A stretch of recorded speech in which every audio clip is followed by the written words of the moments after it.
Abeshongozi okurugwa mu district ya Kiruhura hamwe na Kazo batandikire ehururu yo kutandikaho studio okuta ebyeshongoro by'abahantambi no kubasa kutunguura entaranta zabo barukurabira omukweshongora okugana hamwe n'ebindi.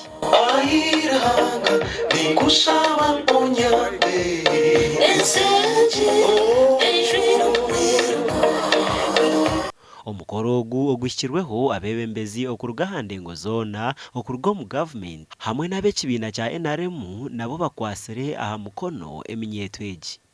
Minisita bari omunsi niwabira ry'omugenyi mukuru konka jwekirwe omunyishengero kazi aha bwa Kiruhura. Ntwara umugisho wo kwigura studios omutongore.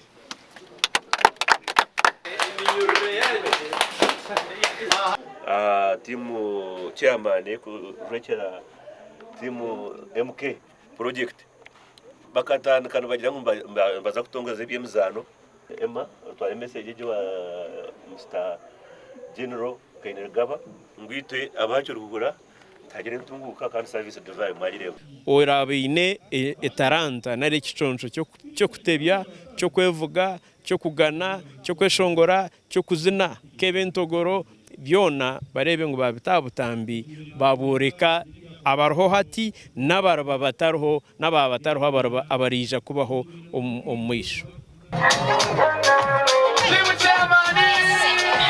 Arikura akachiko ko kutebekanisa omutimu chairman MK project Emmanuel akandwanaho enshongeji agigambireho ati team chairman negambo rume rw'emyeto rwetegereza mbone umurujungwe ikiba kugira ngo we speak the language they understand whereby most of the time twatiri ha TV ko kubata kureba mweshongozi oreba urukutera mpira oreba urukwirkanga oreba urukuzana filmu so nicyo supportingira yusingwe targeting a rosti e catching Japanese abebembezi abariho team chairman bahagira kandi niyongera okwatanisa nimwe na projects zone zimukureka mu byaro okucyakimwe hansi na za parish development models team chairman nezagira neshomesa abantu mindset okureba ngo imyoga yona twagihayo.